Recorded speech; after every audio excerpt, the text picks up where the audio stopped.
Turkey occupies one of the most strategically explosive pieces of land on the face of the earth. It sits precisely at the crossroads of Europe and Asia, acting as a physical and cultural bridge between the Western world and the Middle East. But Turkey's true geopolitical superpower lies in a tiny, winding strip of water known as the Turkish Straits, comprising the Bosporus and the Dardanelles. This narrow waterway is the only exit from the Black Sea into the Mediterranean, meaning Turkey holds the literal key to the maritime destiny of several nations, most notably its powerful neighbor, Russia. For centuries, Russia's entire naval strategy in the region has depended on these straits to access global trade routes and project military power. However, under an international treaty called the Montreux Convention, Turkey has the absolute legal right to close these straits to warships during times of war. This gives a single nation incredible leverage over global superpowers, allowing Turkey to play a high-stakes balancing act between its NATO allies in the West and its economic partners in the East. By simply controlling this tiny aquatic gateway, Turkey ensures that no major conflict in Eastern Europe or the Middle East can be decided without its permission. During both world wars, Europe was completely consumed by chaos, destruction, and brutal invasions. Yet, one tiny nation, right in the middle of the continent, remained completely untouched: Switzerland. Many people believe Switzerland was saved simply because of its famous political neutrality or its secret banks, but the real reason is a terrifying geographical reality. Switzerland is a natural mountain fortress surrounded by the jagged, towering peaks of the Alps, making a military invasion an absolute logistical nightmare for any invading army. Realizing that geography was their best defense, the Swiss built a legendary military strategy called the National Redoubt. They turned their beautiful mountains into a deadly maze of hidden fortresses, deep underground bunkers, and artillery pieces disguised as innocent alpine rocks. Every major highway, bridge, and tunnel leading into Switzerland was wired with explosives, ready to be blown up at a moment's notice to completely isolate the country. Combined with a citizen army where every household was armed and trained, Switzerland made the cost of invasion so devastatingly high that even Adolf Hitler decided it wasn't worth the blood and treasure, proving that geography can be a nation's ultimate shield. Canada is the second largest country on Earth by landmass, yet its population is smaller than the state of California. If you look at a population map of Canada, you will notice a bizarre anomaly. Roughly 90% of all Canadians live within just 100 miles of the United States border, leaving the vast majority of their country completely empty.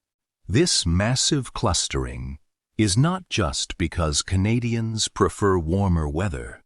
It is the result of a colossal geographical barrier known as the Canadian Shield. The Canadian Shield is a massive, horseshoe-shaped region that covers half of the country. Wrapping around Hudson Bay, it is a rugged landscape made of ancient, exposed rock, endless swamps, and thick forests, completely scraped clean of topsoil by glaciers millions of years ago. Because the ground is solid rock, farming is practically impossible, and building roads or cities is incredibly expensive.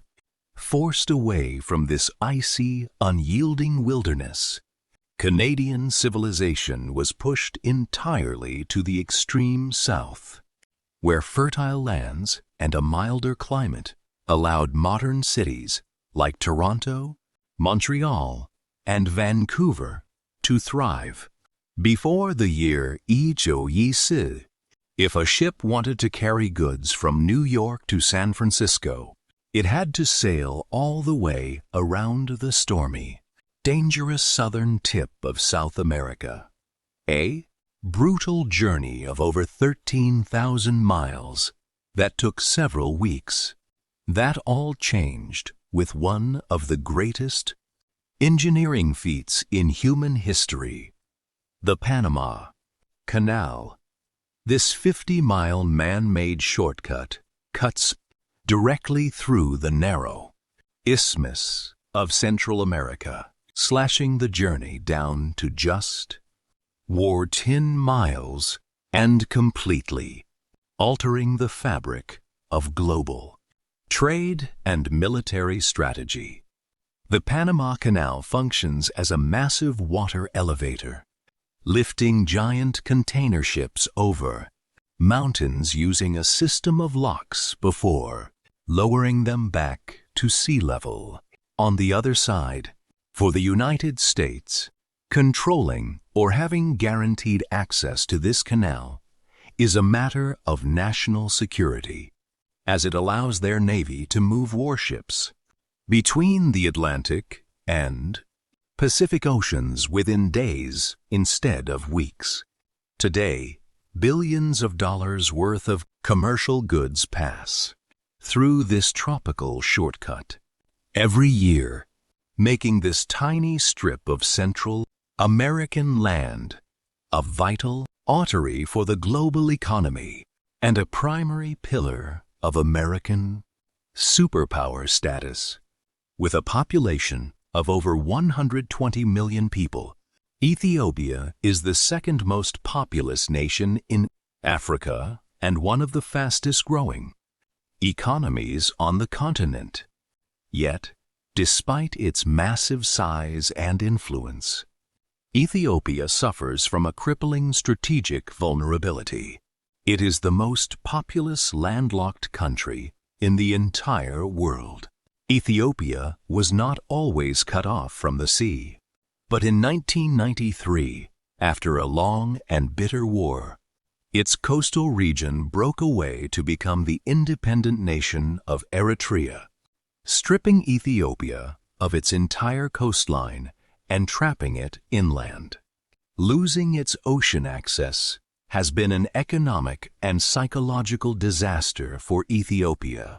Today, the country is forced to rely almost entirely on neighboring Djibouti for its international trade, paying over $1.5 billion every year just in port fees. This extreme dependence means that if relations with Djibouti ever sour, Ethiopia's economy could be paralyzed overnight. Desperate to break this geographic prison, Ethiopia has recently been making controversial geopolitical moves to secure its own naval port on the Red Sea, risking war with its neighbors and proving that for a true regional giant, a map without a coastline is a ticking time bomb.